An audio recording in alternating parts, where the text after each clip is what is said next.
Hey gang, welcome back to Joe Daddy's Workshop. You know, my primary channel is Joe Daddy's Garage, where I work on classic cars, Mustangs, do restoration work, all that sort of thing. But on this channel, I do a variety of other things. It could be working on a lawnmower, testing out a weed eater, working on your house's toilet, a whole bunch of different stuff. And I know a lot of people benefit from those videos. But I have a new video for you today. This is my Ariens Ikon 52-inch zero-turn mower. Now, I did a video on this several years ago. Actually, I've done several videos on this. I think I've had this for 5 years now. I'll have to double check that. If I verify, I'll put the number in here. But I've had it probably at least 5 years. And since then, I have really had no problems with it overall. I did an initial video showing the function of the mower. Later on, I did some videos where I sharpened the blades. I did a 100-hour service on it where I changed the filter and all that sort of thing and changed the oil. Other than that, I have done nothing to this mower in that time period. The only issues that I've ever had were a tire going flat, and I did a little video on that, how to compress a tire and put air back in it. And even that is intermittent. It doesn't go flat every time I park it. It may go flat 2 months from now, but I've just compressed it and put air in it and it's worked fine. However, I have had a recent problem or two. This summer, I have been having to jump start this mower to make it operate. So I know the battery was failing, and I'm going to show you what I did to make that happen. But I've had a new problem. In one of my previous videos, somebody had commented that their mower wasn't engaging anymore, that it just wasn't working. And I had that problem a little bit intermittently late this summer. And so I didn't think much of it. I thought it's a switch on the side. You know, you pull the switch, it engages the PTO, and everything runs. But that's not always the case. Mine started acting weird and eventually would not operate anymore. So I have to fix that. And to fix that, I'm going to replace the PTO clutch for the belt drive. So let's get started and work on the battery first. So to access the battery, you flip the seat up, and the battery is right underneath the seat. I don't know how well that shows up on the camera. You can see it there. There's a red terminal sticking out in that location. Let me scoot this forward just a little bit more and try to get a little tighter angle on that. Okay, so the problem, of course, is these batteries get old and they fail. I've already bought a new battery, and this one I got from Lowe's. Now, this is not the original battery.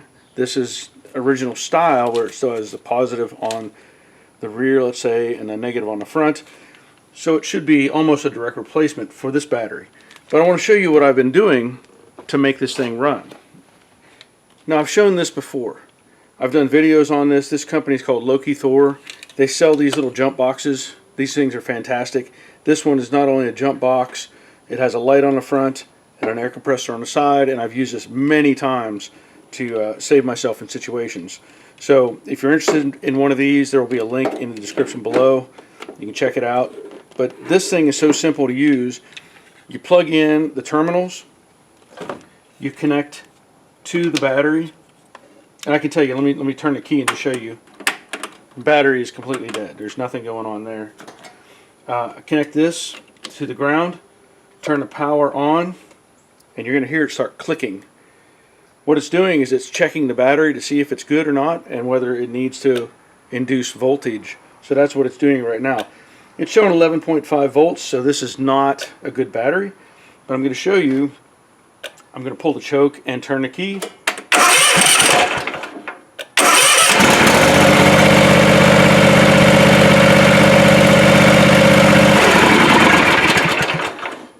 And then you can take this off, once it's running, of course, turn off the power, and get that out of the way. Now, in one of my earlier videos, I used a pressure washer to clean this, and some people really didn't like that. They thought, you're going to cause some damage. So I'm just going to blow this out with my leaf blower.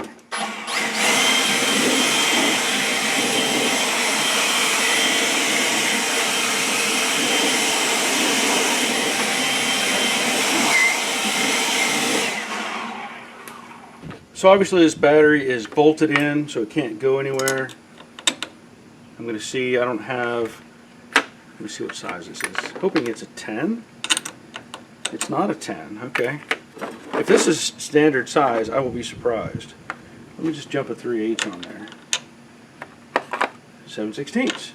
Look at that, it's a 7/16. I would not have expected that. I would not have expected. So again, ground wire goes to the front. I'm going to have to get a wrench.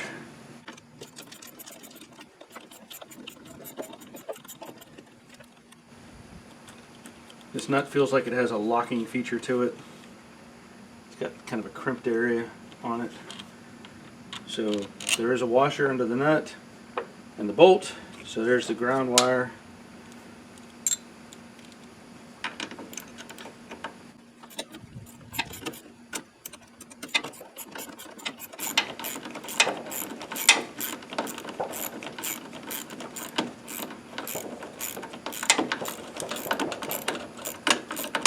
It's always interesting when you hear gunshots in your neighborhood, or what sounds like gunshots.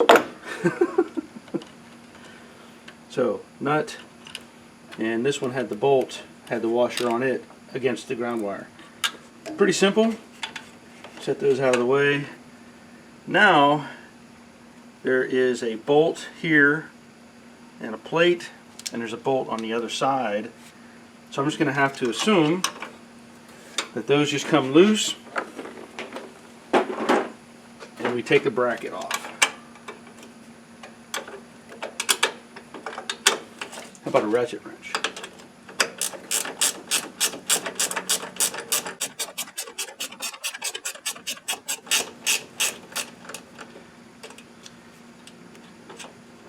So that's that nut, same size. I don't know what that does, but there's an extra bolt hanging off the bottom. Doesn't do anything, not attached to anything. So now I'm going to get this side loose.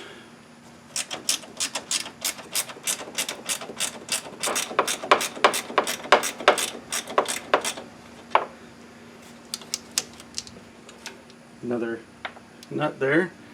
Now, the question is, what's holding that on? Probably this, okay, so I see the bolt, there it went. Okay, the bolt, which has a square shoulder on it, has a square shoulder, like a carriage bolt, presses through that square opening, and now this side will come off, slide it off the bolt,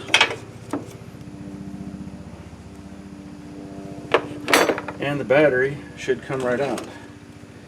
Now I will point this out. This battery has grooves cut in it, or stamped into it, or cast into it, whatever, for that plate to sit in there. And the new one I bought does not. So if you want to have that, you're probably going to need to get one from Ariens or Gravely. So there's the number information, 12 volt, 12 amp, 190 cold cranking amps. And you can also see this battery is bulging on the side and is no good. This is the one from Lowe's. There is a part number, 12 volt, 12 amp hour AGM. And it doesn't say exactly what the cold cranking amp is on the battery, but I know from the website it was the same as the original one. So I'm going to put this in here. And I did hear somebody make a comment, or saw a comment somewhere, that this battery may be just a hair shorter than the original one. So we're going to find out, and I may have to do something to alleviate that, if that's the case. At least from this point, it looks like the same dimensions. If I can get this plate on, yeah. I mean, it appears to be. So I'm going to leave it just like that. Now, if you wanted to, if you felt like this was going to be too loose, which I don't see where it should be, you could add something like a paint stick underneath it. But this appears to be fitting like it's supposed to, so.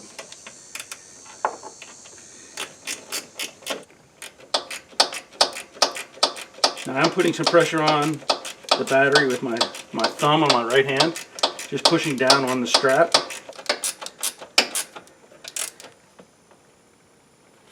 There's that one. Again, I don't know what this extra bolt is for. Unless there's some other accessory that was part of this mower. You know, sometimes they'll make brackets to do multiple things and just not need them. Like they'll do something else on another mower, so they just use it for the same ones, or all freaking use it for all the same purposes, even with the mowers that don't have that part.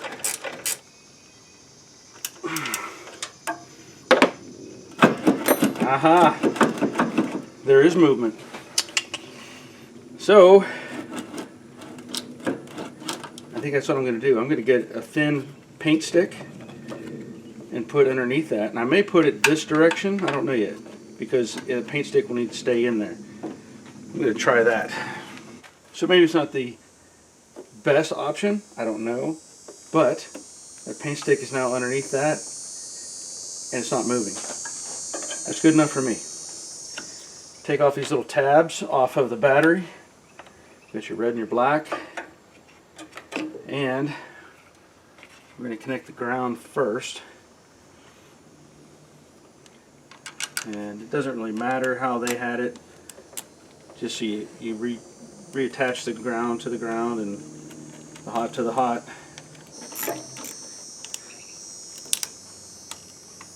Okay, there's that one. And of course the positive terminal has this cover on it. So slide that out of the way. This one had it going, yeah, I think I had it go in this direction. I don't know. It's not gonna, no, we're gonna put it the other way. We went through, the battery terminal was on the opposite side. That's what it was. And it doesn't matter. It's not going to change anything. Now just be careful when you're doing this, you don't come into contact with the ground terminal or any other bare metal of the mower, because you've got power on it.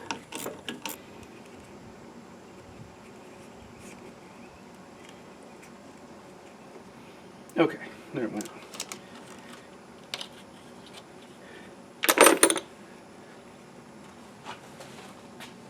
Now, it should fire right up. Should.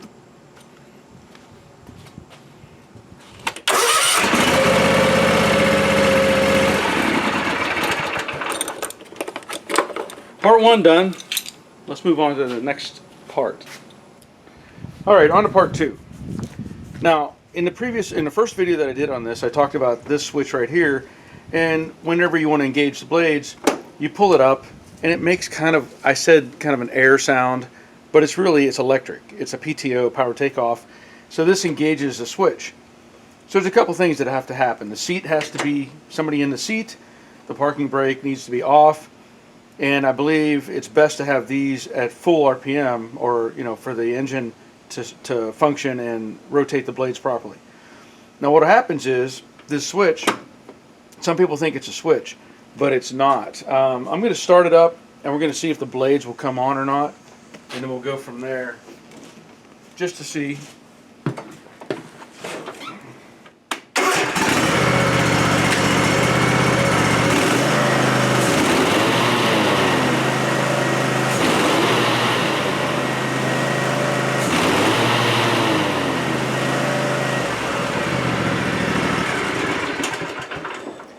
So of course it's going to work. So let me tell you, the last time I tried to mow, I went out and I made not even a full pass on my yard and the blade shut off. So my initial thought was that it was a switch. So I took all this apart, I did a functions test on the switch, everything was working correctly, the seat was working correctly, and I am determined, or I determined at that point that it was a PTO. But now that I think about it, it may not be the PTO. It may have been the battery that was causing that problem, because there may need to be a certain amount of voltage applied to the switch or applied to the PTO for it to stay in operation. And if that battery was going bad, that could be the reason why it quit working. So I'm going to show you the PTO anyway, but I'm going to go out and try to mow and see if I can't make a full, mow my whole yard. And if that's the case, I may not change this PTO yet. But let me show you what I'm talking about. So I'm using my handy dandy 69 Mustang workbench. And we're going to open this up. And I'll just tell you, I got this off of eBay. It is an Ariens part. It is their part number, everything. However, it was cheaper to buy it off of eBay than it was to get it from Ariens because it gave free shipping. Basically, this is an electric power takeoff or clutch unit. And from what I understand and looked at the pictures, this slides onto the shaft of the engine.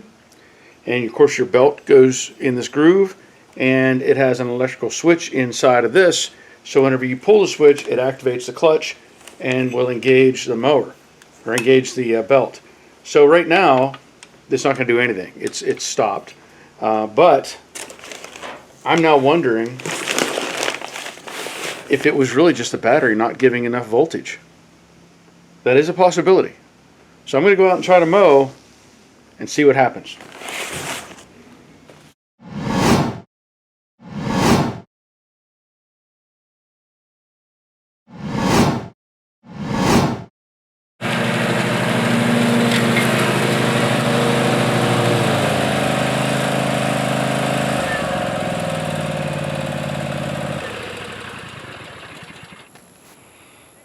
Okay.